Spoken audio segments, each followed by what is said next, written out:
दिया। Next topic है तुम्हारा एनर्जी। What is energy? देखो तुम्हारे हिसाब से एनर्जी क्या था? Shit, oh my God, greatest revelation. Adrika revelation. Shit भाई, आद्रिका मोमेंट हो गया, मोमेंट हो गया, भाई पल। What is energy? निशान सूरी, मतलब निशान दिया, आप बताइए व्हाट इज एनर्जी? सूरी का है जो मुझ में नहीं है सर। एनर्जी क्या होती है? We get from carbohydrates नहीं बता। when we eat sugar। नहीं बता। अरे क्या होती है? एटीपी मॉलिक्यूल से, ठीक है, एनर्जी हम स्टोर करते हैं। हाँ मैं बता दूं। Shut up, The capacity to go। Paper के बोल दिया पर है ही नहीं। लोलू। 12 चैप्टर खोल रखा है मैंने Sir, सामने so- वो। Energy transformation. सर एकदम मस्त है ये पूरे। ध्यान से सुनो। मूविंग। What is energy? इस सवाल का जवाब पहले के कॉन्सेप्ट में तुम्हारा छुपा हुआ है। एनर्जी अगर तुम्हारे अंदर है तो तुम एक तरह से बोल सकते हो कि तुम कुछ काम कर सकते हो। You can do some work, right?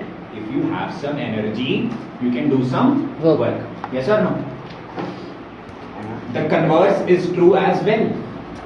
उल्टा भी सच है। अगर तुम कुछ काम कर रहे हो तो तुम क्या लगा रहे हो? एनर्जी। यस और नो? ज्यादा काम करोगे एनर्जी कितनी लगेगी? ज्यादा। कम कम काम काम करो। करोगे कितनी एनर्जी लगेगी? कम। ध्यान से सुनो। See this correlation between work and energy. Try to understand this correlation. Energy and work. हम मानते तो हैं कि ये दोनों बहुत ही अलग अलग चीजें हैं सर। काम तो काम हो गए, एनर्जी हो गए, बट ये दोनों के हो गए। वर्क हमने पढ़ लिया कि भाई फोर्स लगा रहे हो, डिस्प्लेसमेंट हो रही है, ठीक है। Yes the Yes. जोक्स। के कौन सा? आद्रिका मोमेंट। ये तो पीटीएसडी हो रहा है, मेरे को ऐसा लगता है ट्रॉमेटिक एपिसोड्स आ रहे हैं, तेरे को मार्क्स कम आ गए। ग्रेविटेशन। आद्रिका मोमेंट हो रहा है। सो तुम्हारे जो एनर्जी है, लेट अस सपोज मैं ये पेन मूव कर रहा हूँ, पेन मूव करते वक्त I am displacing it, I am doing some work, लेकिन इसको मूव करने के लिए मुझे एनर्जी लगानी पड़ती है। ये काम करने के लिए मुझे एनर्जी लगानी पड़ रही है। एसेंशियली जितना काम करोगे उतनी एनर्जी लगेगी, जितनी एनर्जी लगाओगे उतना ही काम होगा।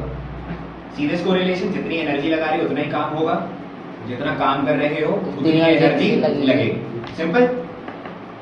एनर्जी एक तरह से तुम्हारी क्षमता है, कैपेसिटी है to do work. Energy can be defined as the capacity to do work, तुम्हारी काम करने की क्षमता।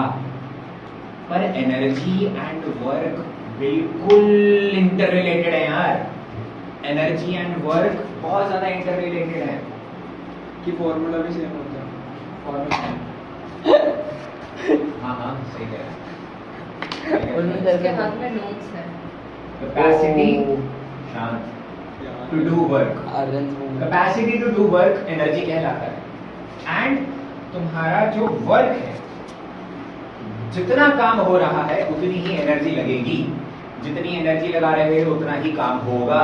Essentially work and energy are interrelated. Work and energy interrelated. Interrelated इसका मतलब क्या है? ध्यान से सुनना मेरी बात। देखो इधर सुनो सारे। जो तुम काम करते हो वो एनर्जी की तरह स्टोर हो जाता है, और जो तुम एनर्जी यूज करते हो उससे कुछ ना कुछ काम होता है। दोनों चीजें सेम हो गई। लेट अस सपोज मैं एक स्प्रिंग है, स्प्रिंग को दबा रहा हूँ, मैंने उसके ऊपर कुछ काम किया, यस और नो? काम किया तो स्प्रिंग दब गया। मैं जब स्प्रिंग को छोड़ूंगा, छोड़ा नहीं अभी, छोड़ूंगा तो एकदम से रिलीज हो जाएगा ना, एकदम से ऐसे पॉप आउट होगा, या फिर एकदम से वापस से एक्सपैंड हो जाएगा एकदम, यस और नो? तो मैंने उसके ऊपर काम किया, कुछ नहीं किया, मैंने स्प्रिंग को छोटा कर दिया, उसकी शेप बदल दी, एक तरह से डिस्प्लेसमेंट कर दी उसकी। डिस्प्लेसमेंट की वजह से स्प्रिंग के ऊपर कुछ ना कुछ वर्क डन हुआ। उस वर्क डन की वजह से स्प्रिंग में एनर्जी आ गई कि जब मैं स्प्रिंग को रिलीज करूंगा स्प्रिंग एकदम से एक्सपैंड हो जाएगा, तो वो एनर्जी रिलीज करेगा, यस और नो? वर्क एंड एनर्जी इतने ज़्यादा इंटर रिलेटेड हैं, इतने ज़्यादा मिले हुए कॉन्सेप्ट हैं कि एनर्जी की SI यूनिट होती है joules. SI unit of energy is joule. Joule ही होती है इसकी SI यूनिट। यहाँ तक कोई दिक्कत? वर्क एंड एनर्जी दोनों बहुत इंटर रिलेटेड है एक दूसरे से। शायद जैसे आपने स्प्रिंग का बोला था, ऐसा कोई न्यूमेरिकल आया, क्या लाया? अगर कोई न्यूमेरिकल आया इससे रिलेटेड तो नहीं आएगा। स्प्रिंग कांस्टेंट यूज नहीं आएगा, नहीं करना spring constant use. Spring constant को भी हम नेगेटिव लेते हैं, वो अलग चीज़ है, नहीं करना। सो एसेंशियली अलग-अलग नाम क्यों रखे हैं? क्योंकि काम अलग अलग है बट रिजल्ट ऑलमोस्ट सेम है। In the sense one happens and gives birth to another. If you apply some energy, some work is done. If some work is done, some energy is applied. यहाँ तक कोई दिक्कत? So, and जब तुम higher class में जाओगे ना, तुम इससे रिलेटेड और भी चीज़ें अच्छे से समझ सकते हो। Basically second law of thermodynamics है, जो कि काफ़ी इंपॉर्टेंट है इस पूरी की पूरी दुनिया के लिए। It explains why things die, it explains everything in this entire world. Simple भाषा में बोला जाए, सेकेंड लॉ ऑफ थर्मोडायनेमिक्स बोलता है कि every energy can be converted to work but not every work can be converted into energy. यानी कि तुम एनर्जी से काम तो निकलवा सकते हो, लेकिन तुम 100% काम को एनर्जी में बदल नहीं सकते। क्यों? क्योंकि एनर्जी हमेशा वेस्ट हो जाती है। पर It's an अगर example. अगर सराउंडिंग नहीं हो, हमारे पास जैसे सराउंडिंग है तब वेस्ट होती है। That is an ideal case. That does not exist in real life. Real life में नहीं, स्पेस में, वैक्यूम में। स्पेस में भी एग्जिस्ट नहीं कर पाएगा। All work can never be converted into energy. अगर ये हो जाता है ना सच, यूनिवर्स में कुछ मरता नहीं, क्योंकि 100% काम 100% एनर्जी में बदल रहा है। कोई एनर्जी वेस्ट ही नहीं होती, सब कुछ आइडियल होता, सब कुछ। बट ऐसा पॉसिबल नहीं। चलो ये तो एक्स्ट्रा चीज थी, एग्जामिनेशन के पर्पज से नहीं थी, ये लॉ ऑफ थर्मोडायनेमिक्स एग्जाम में नहीं आएगा। लेकिन मैं तुम्हें बता रहा हूँ, हायर क्लासेस के अंदर जो साइंस लेने वाला है, अभी अगर तुम्हें अच्छा टीचर मिल गया ना केमिस्ट्री का या फिजिक्स का, यार हाँ ठीक है मैं 11th पढ़ाऊंगा 12th में, but let me tell you, अगर तुम यहाँ से जाकर जेई की भी तैयारी कर रहे हो, किसी आकाश में जा रहे हो, फिजी में जा रहे हो, डजंट मैटर, तुम्हें अगर अच्छा टीचर मिल गया ना कोई, तुम्हें वो एक्सप्लेन कर देगा प्रॉपरली जब ये कॉन्सेप्ट सारे के सारे, तो you will be so much curious what are these things that are governing our daily life. Second law और भी चीज़ें सिखाता है, पता है? सेकेंड लॉ ये भी सिखा सकता है तुमको कि चाय हमेशा गर्म से ठंडी होती है, वो हमेशा एनर्जी सराउंडिंग्स में लूज करती है, लेकिन सराउंडिंग्स की एनर्जी ठंडी चाय अब्जॉर्ब करके गर्म भी तो हो सकती थी, बट ऐसा होता नहीं है। नॉर्मली चाय अगर ठंडी है, ठीक है, और अगर आसपास गर्मी है, क्या होगा? चाय गर्म हो जाएगी वापस। हाँ हो जाएगी। अगर आप ये इमेजिन करो कि चाय फ्रीज है, ठंडी है पर फ्रीज्ड है, उसमें उस केस में वो गर्म सराउंडिंग से अब्जॉर्ब करेगी हीट, फिर वो गर्म होके मेल्ट होके इक्विलिब्रियम वाली स्टेट में आ गई। यस और नो? बट वो इक्विलिब्रियम में तो सारी चीजें आ जाती हैं। मैं ऑपोजिट बात कर रहा हूँ, हम एनर्जी देकर उसको इक्विलिब्रियम से हटा सकते हैं, गर्म कर सकते हैं। चाहे अपने आप ही तो हो सकती है, अपने आप ही तो एनर्जी अब्जॉर्ब कर सकती है, ऐसा क्यों नहीं होता है? रिक्वायरमेंट नहीं है। चाय हमेशा गर्म से ठंडी की होती है, ठंडी से गर्म, सॉरी ठंडे से सही बोल रहा था, गर्म से ठंडी होती है, ठंडी से गर्म क्यों नहीं होती? ये प्रिंसिपल। टाइम हमेशा आगे क्यों जाता है? Why does time flow forwards? What is time? Time क्या है? 12 घंटे 24, क्या है ये चीज़? ये तो तुम गिन रहे हो, मेजर कर रहे हो टाइम को, but what is time exactly? उसकी डेफिनेशन डिस्टेंस 12th में एंट्रोपी नाम की, 11th में एंट्रोपी नाम की चीज़ पढ़ोगे जो सेकेंड लॉ से निकलती है, और वो एंट्रोपी बताती है कि व्हाट इज टाइम। बता दो क्या? डिसऑर्डर होता है, वो नहीं बताऊंगा। एक मूवी है इंटरस्टेलर, सॉरी इंटरस्टेलर नहीं, टेनेट नाम की मूवी है क्रिस्टोफर नोलन की।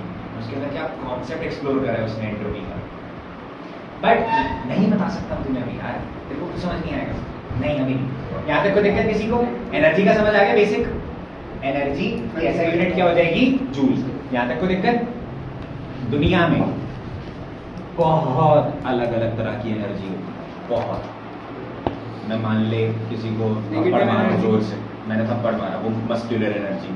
मैंने क्लैपिंग करी, साउंड रिलीज हुई, साउंड एनर्जी। मैं गर्म कर रहा हूँ किसी चीज़ को, हीट एनर्जी। काइनेटिक एनर्जी भी होती है, पढ़ेंगे उससे कुछ के बारे में, मैं बाकी सब पढ़ा रहा हूँ। और लाइट एनर्जी भी होती है, लाइट एनर्जी से हम सनलाइट से कन्वर्ट कर रहे हैं। विंड एनर्जी होती है, ठीक है। वाटर की भी एनर्जी हो जाएगी, लेकिन वाटर की वो काइनेटिक होगी। So there are different types of energies in this entire universe, in this entire world. But sir हमें वर्ल्ड से मतलब नहीं है, हमें मार्क्स से मतलब है। मार्क्स के लिए जितनी एनर्जी बतानी है उतनी चुपचाप बताओ, उतनी फालतू की चीजें मत बताओ। सो हमें इस साल एनर्जी पढ़नी है एक तरफ, बस एक तरफ।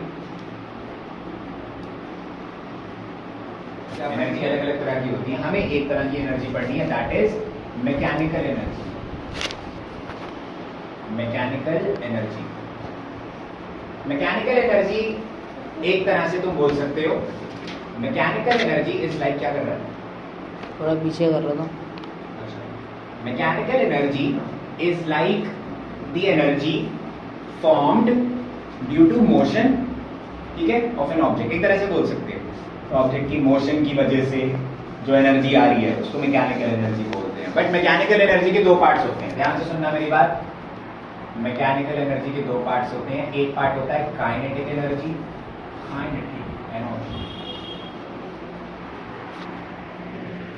और एक पार्ट होता है इसका पोटेंशियल एनर्जी। पोटेंशियल, यहाँ पे कोई दिक्कत? एक होती है काइनेटिक एनर्जी और एक होती है पोटेंशियल एनर्जी, ठीक है। पोटेंशियल एनर्जी हम नेक्स्ट क्लास में कवर करेंगे। काइनेटिक समझाता हूं। काइनेटिक यार ये पहले चैप्टर में भी हमने पढ़ी थी, काइनेटिक एनर्जी क्या होती है। काइनेटिक एनर्जी होती है energy obtained by virtue of an object obtained due to virtue of motion of an object। virtue of motion energy वही है, सभी को सबको लिखा है। एनर्जी जो कि मोशन की वजह से किसी ऑब्जेक्ट के अंदर आती है, ऑब्जेक्ट मूव कर रहा है, मूव करने की वजह से जो उसके अंदर एनर्जी आ रही है उसको हम बोलते हैं काइनेटिक एनर्जी। क्या बोलते हैं मेरे बच्चों? Kinetic energy. मैकेनिकल एनर्जी हमेशा दो एनर्जी से बनी होती है, kinetic energy plus potential energy. Formula भी लिख सकते हो इसका, EM यानी कि mechanical energy is equals to EK kinetic energy plus EP potential energy. बाद में काम आएगा ये वाला फॉर्मूला, अभी समझ में नहीं आएगा, बाद में काम आएगा ये वाला फॉर्मूला। कंजर्वेशन, यहाँ तक कोई दिक्कत? आगे समझ सबको? पक्का? काइनेटिक एनर्जी समझ आगे सबको? क्लियर है सबको? Pens down. देखो अब सारे, एक मिनट, एक सेकंड। नोट्स में लिखा रखिए डेफिनेशन। देखो इधर सारे, काइनेटिक एनर्जी का लेकिन फॉर्मूला क्या होगा सर? इधर देखो सारे, पेन्स डाउन। देखो देखो एनर्जी लगाएंगे, ऑब्जेक्ट मोशन में आएगी या फिर डिस्प्लेसमेंट होगी। डिस्प्लेसमेंट उसकी बदल रही है, मतलब उसके ऊपर फोर्स लग रही है, फोर्स लग रही है तो एक्सेलरेशन होगी, याडा याडा याडा सारी चीजें होगी। मान लो एक ऑब्जेक्ट है, उसका मास था m, क्या था? M। इनिशियल वेलोसिटी से मूव कर रही है, ठीक है। हमने उसके ऊपर लगाया वर्क करा, उसके ऊपर W वर्क डन किया, उसके ऊपर W वर्क डन किया उसके ऊपर, मतलब मैंने धक्का मारा उसको, मान लो पीछे से। धक्का मारने पर क्या होगा? अब वो ऑब्जेक्ट मूव करेगी एक v फाइनल वेलोसिटी से, यानी कि उसकी वेलोसिटी क्या हो जाएगी? चेंज हो जाएगी। यहाँ तक कोई दिक्कत? आगे सबको समझ? बेसिक ऑब्जेक्ट इनिशियल वेलोसिटी से मूव कर रहा था, काम किया उसके ऊपर, काम करने का मतलब क्या होता है? फोर्स लगाई और डिस्प्लेसमेंट हुई, काम किया उसके ऊपर, मूव करी ऑब्जेक्ट, मूव करने की वजह से उसकी वेलोसिटी चेंज हो गई। यस और नो?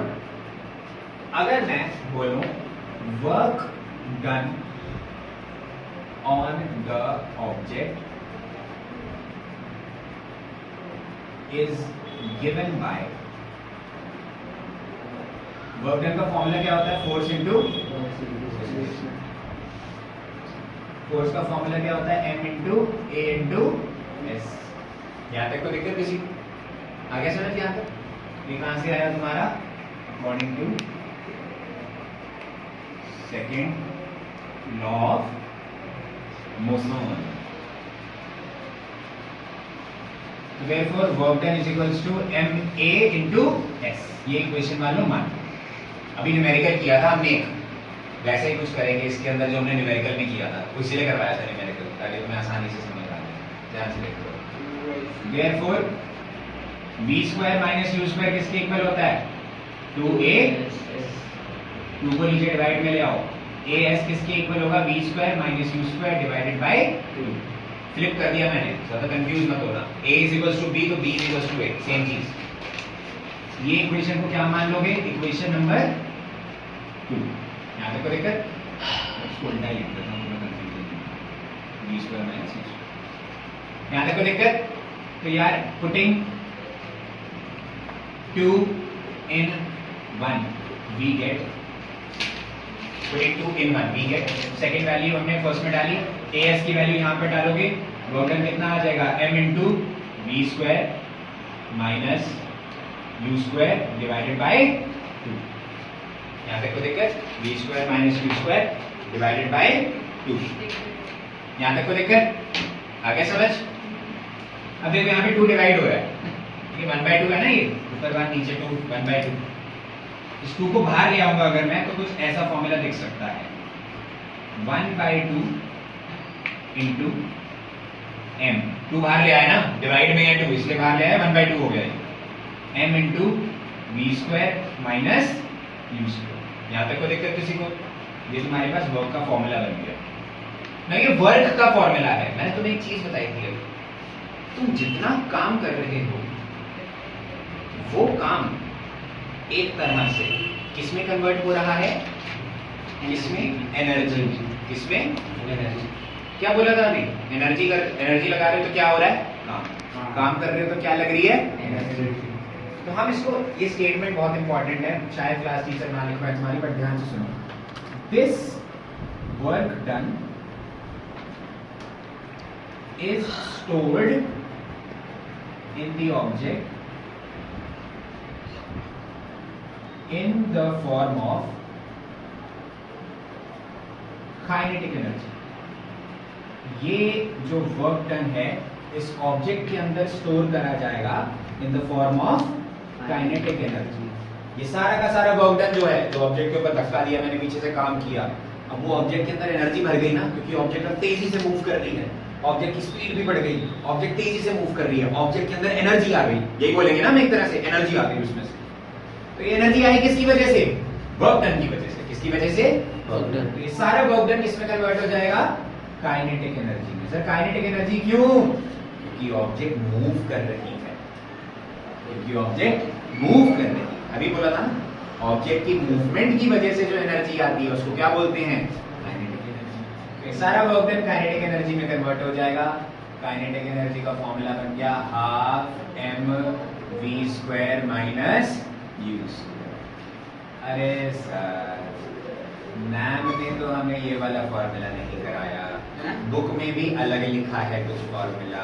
ध्यान से सुनो, ये जो फॉर्मूला है ये तुम्हें एक तरह से बता रहा है चेंज इन काइनेटिक एनर्जी। क्या बता रहा है?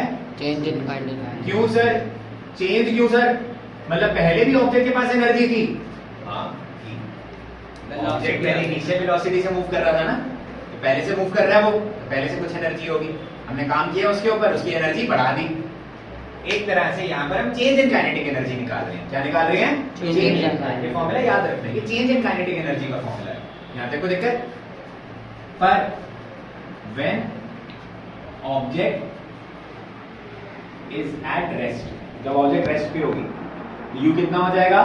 0। मतलब ऑब्जेक्ट रेस्ट पे है, उसकी एनर्जी 0 थी, इनिशियल वेलोसिटी 0 है, इनिशियल वेलोसिटी 0 वैल्यू डाल देंगे यहाँ पर, तो काइनेटिक एनर्जी का फॉर्मूला क्या बन जाएगा मेरे बच्चों? Half m v square minus u. U तो 0 हो गया, 0 का स्क्वायर माइनस हो रहा है, किसी चीज में भी 0 माइनस करोगे तो चेंज नहीं आएगा। फॉर्मूला क्या बन जाएगा? हाफ एम वी का। ये फॉर्मूला है तुम्हारा काइनेटिक एनर्जी का, जो बुक में भी दे रखा है। इस फॉर्मूले से तुम्हारी काइनेटिक एनर्जी कब निकलेगी? जब ऑब्जेक्ट किस पे है? रेस्ट पे। इस पे है, रेस्ट पे लेकिन अगर रेस्ट पे नहीं है ऑब्जेक्ट तो तुम ये वाला फॉर्मूला यूज करो, mv² माइनस u²। आ गया समझ? This was the mathematical representation of kinetic energy. एक तरह से ये था तुम्हारा डेरिवेशन ऑफ काइनेटिक एनर्जी या mathematical representation of kinetic energy. यहां तक सबको समझ आ गया? पक्का? कोई डाउट? पक्का?